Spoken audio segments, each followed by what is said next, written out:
let me set up why we got on the Jaylen Brown conversation earlier today.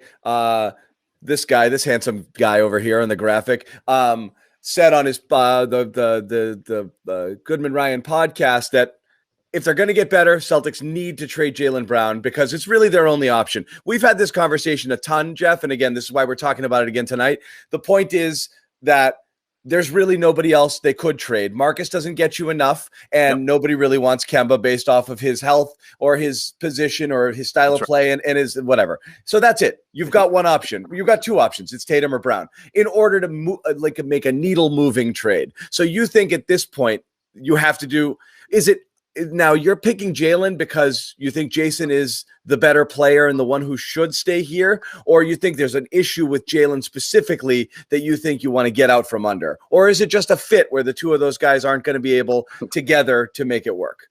I think Jason can be a top 5 player in this league in a few years. I think Jaylen Brown right now, his value, I'm not going to say it's at its peak because he can obviously get better, and he's shown that over the last year or two.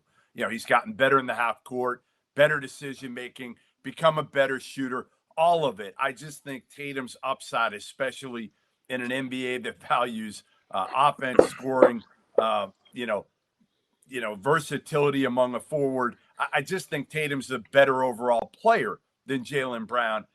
So to me, again, I think you're stuck in a spot right now where either you've got to make a move with your coach or you've got to make a move with one of these three guys. And as you said, Kemba doesn't have the value.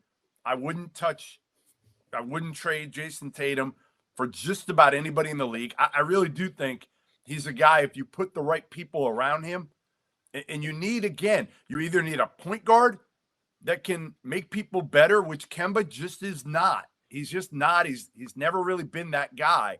He's been better over the last 10, 12 games in that regard, but that's not his strength. He's always been a scorer. And now he's not even healthy. Let's face it. He's not the Kemba that we saw in Charlotte. I would listen. If I'm Danny Ainge, I would look at every possible trade involving Jaylen Brown at this point. Obviously, I'd look at every trade involving Kemba. Do you think they mesh? Or do you think they get along? There are people who kind of wonder in basketball terms, whatever it is, or obviously they don't have the same personality. Are they compatible? Yeah. Are they compatible? Is there resentment? Is there anything a match made in heaven, Goodman? Is there anything we're missing here about why this wouldn't work? I think there's, and I don't know if Sherrod's gotten some of this too. Listen, take this with a grain of salt. It's not like these are like lockdown sources that tell me this, but I've heard it whispers enough that there's some jealousy there between these two guys. And there's been some jealousy there.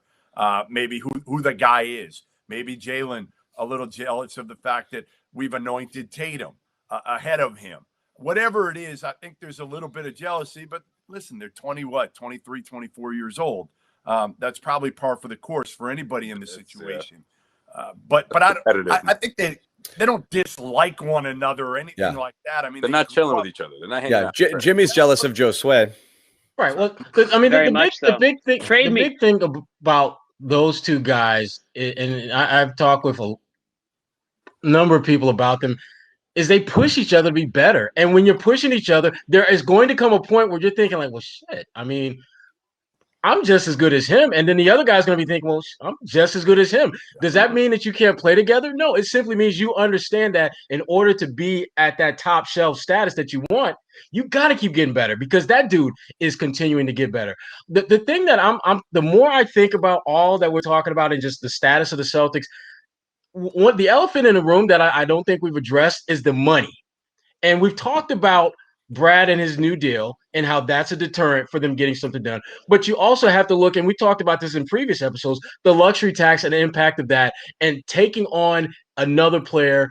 Tax tryout. What is that going to mean? And for someone like Jaylen Brown, you are going to have to give up way more than you're probably going to be comfortable with to make something like that happen. And then the question becomes, are you a better team if you do that? Is Brad the guy that can then all of a sudden, will he have a team that's more conducive to what works for him? And if you're starting to cater your roster to your coach, that is a major risk, major problem. Because you are setting yourself up for a devastating fall. I mean, if it came to either making a significant change that's going to screw you up money-wise, or cutting loose the coach, and that's going to cost you a ton of money, you're going to cut that coach loose. You are absolutely going to do that. And I think if it gets to the point where they feel they have to make a change, that's the change I think they'll make. Remember when Rick Carlisle signed his new deal in Dallas a few years back, and they automatically started sucking almost right after that? There was a lot of talk and conversation about, is Mark Cuban going to cut him loose? No. What Cuban did, he wrote it out, because the money of getting rid of him was way too high, and the money you would have to invest in trying to significantly upgrade the roster, it just didn't make sense. And now they're in this place where it's like, we've got this really good coach, but we're not really getting over that hump. And if you're Danny Ainge, you've got to assess whether is that your potential future, having a really good coach who can't get you over the hump because you didn't have the cojones to cut him loose when it seemed the time to do that was now.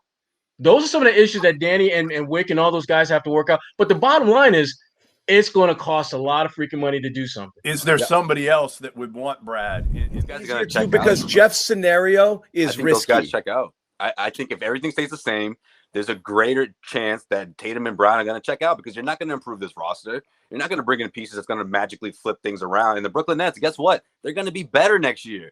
You know, the Philadelphia 76ers are probably going to be better next year. But that's the reason to do it more than anything else, Josue. If you're looking at these guys and it's not working. Not that it's, I can upgrade talent to a player like Beal. We're not even having Jeff believes, it's just, he's a more talented player. If you can get him, get him. If you could upgrade a new voice to these young guys, I think that's a strong part. It's a strong part. And I'm with that. Some could do that. They might. But you know what? You don't need that is option A. That's option A.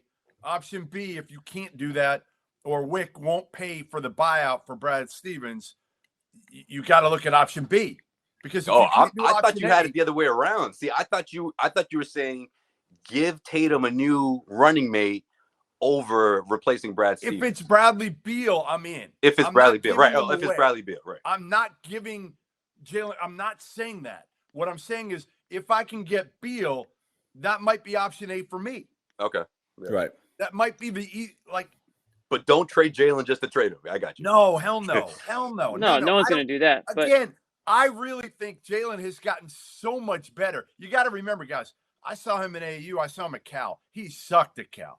Now, he has made such strides in the last year, to be honest, in what he can do on the half court and his decision-making. In the last 2 years in his perimeter shot. That still doesn't mean I want him shooting a ton of threes. I still think his strength is going to the basket. You had an early season mea culpa on Brown when you opened up your preseason chit chat around the Celtics. Was Brown's never going to be a number 2 guy. He's more of a 3 or 4 option. Then he comes out and he shoots 85% from everywhere, and it's like, all right, maybe he is. But again, if he's a 2 and wants to be a 1, and he's going to be, and he and Tatum can't figure it out together, I don't know.